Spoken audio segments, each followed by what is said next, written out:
4e minute de la première période. Dontigny a reçu la lame du bâton de Yann Saint-Pierre du Titan en plein dans l'œil. Accidentel ou pas, ce coup fut suffisant pour blesser gravement Dontigny.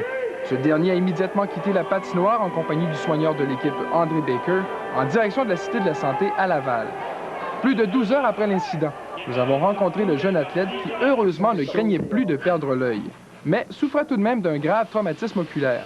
Dontigny, visiblement encore sous le choc, n'a pas voulu accorder une entrevue formelle après consultation avec le soigneur de l'équipe. Steve, je pense qu'il est fatigué présentement, puis ça fait beaucoup d'épreuves dans une journée. Puis je pense qu'il veut attendre d'avoir tous les résultats, puis il y a encore des examens à suivre, chose qui suit son cours normal. D'ailleurs, Dontigny n'était pas au bout de ses peines. Après que les premiers examens ont montré une hémorragie intraoculaire, il s'est rendu à l'hôpital Notre-Dame pour s'assurer qu'il n'y avait pas de lésion rétinienne. Le débat qui a longtemps porté sur le port de la visière 3/4 laisse maintenant place aux discussions sur la violence au hockey junior.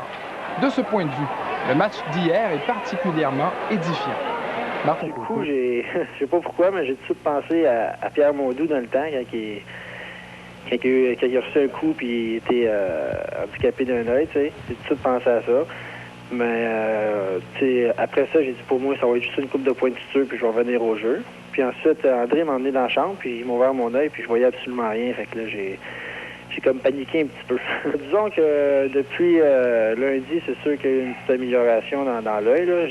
Je vois encore rien, mais je veux dire, pour les maux de tête et pour mon œil en dedans, donc il y a une grosse amélioration. Puis de 2 semaines à 8 mois, ça c'est pour le rouge qui va rester dans mon œil, mais pour ce qui est pour le hockey, je pense que je devrais manquer au moins 1 mois, certain. Mais là, je vais en voir encore le médecin demain. Puis ensuite, j'y retourne mardi. Fait que là, c'est de là qu'ils vont savoir s'il va y avoir chirurgie ou pas. Mais il devrait en avoir une parce qu'il y a des os qui sont fracturés en haut de l'œil.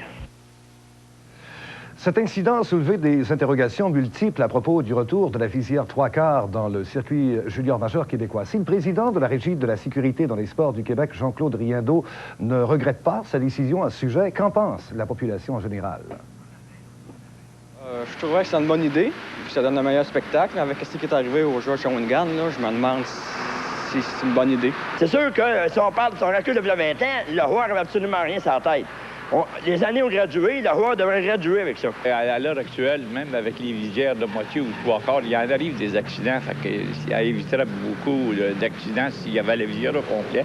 Le hockey, c'est un sport qui est relativement violent, puis c'est une bonne façon de protéger les joueurs contre des coups de bâton élevés, des choses comme ça. Je pense bien pour le garçon de Shawinigan, c'est un accident. Parce que, dans le fond, il ne devrait pas avoir plus d'accidents.